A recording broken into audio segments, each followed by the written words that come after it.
Всем привет, это снова Макс, мотоцикл с нуля. Так, ну вот пришел в гараж тут убраться, выкатил мотоцикл. На улице минус 7, горло болит. Короче, не суть важно, мы непобедимы. Решил видео заснять. Я купил на Алиэкспресс защитный чехол TEN для мотоцикла. Ну, так как в гараже стоит, и все равно какая-то пыль постоянно с потолка, с бетонного. Что-то, короче, как перхоть сыпется. Я решил зимой накрывать.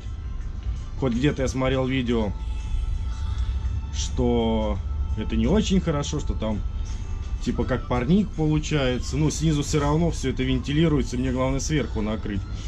Сейчас покажу, как этот чехол. У меня есть, конечно, да, обзор на этот чехол на втором моем канале про рыбалку. Тогда у меня еще этого канала не было. Но решил еще раз снять специально для моего мотоциклетного канала. Заодно хочу посмотреть, с кофром налезет он или нет.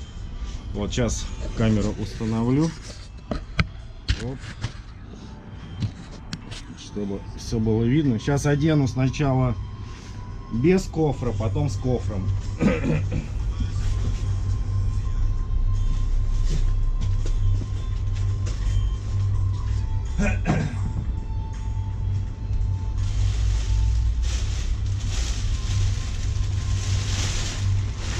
Сделан он из такого, типа как баллоне. Я думал поначалу, что он, ну, в отрицательную температуру, в дубак. Он такой хрустящий, думал, что вообще сломается. Ну нет, нормально. Приходит в чехольчике в таком, ну нормально, он у меня там далеко лежит, не суть. Можно убрать его. Спереди вот такие специальные кольца. То есть, если вы хомут этот противоугонный одеваете на колесо, можно через эти кольца продеть.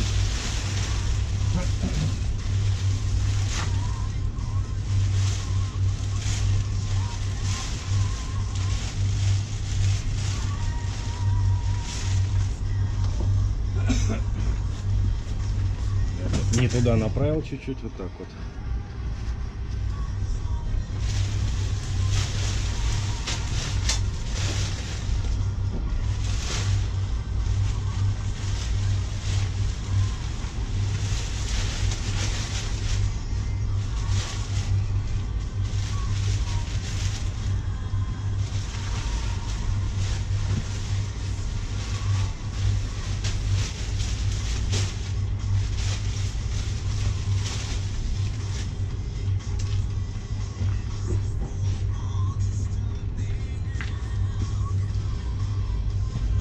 Все, вот так он выглядит.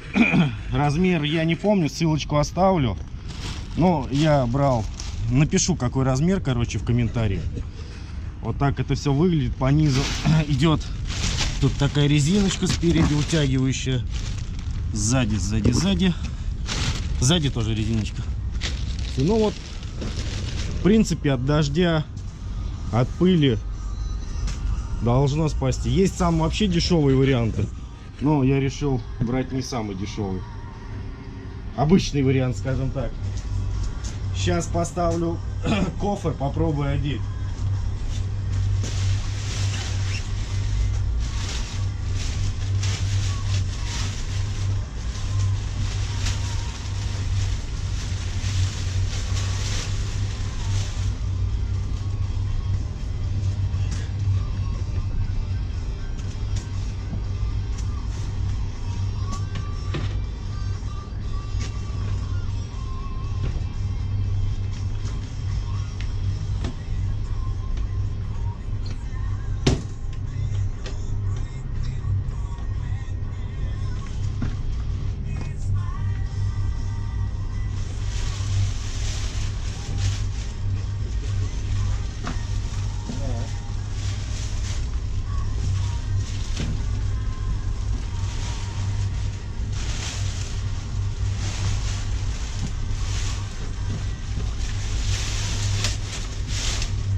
Короче, с кофром тоже все отлично, как вы видите.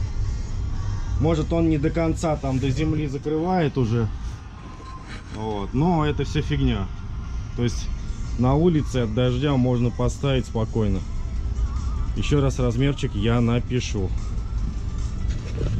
Так, сейчас я это все дело сниму. Меня там спрашивали, можно ли снять сиденье, не снимая кофра. Сейчас я сниму чехол и покажу.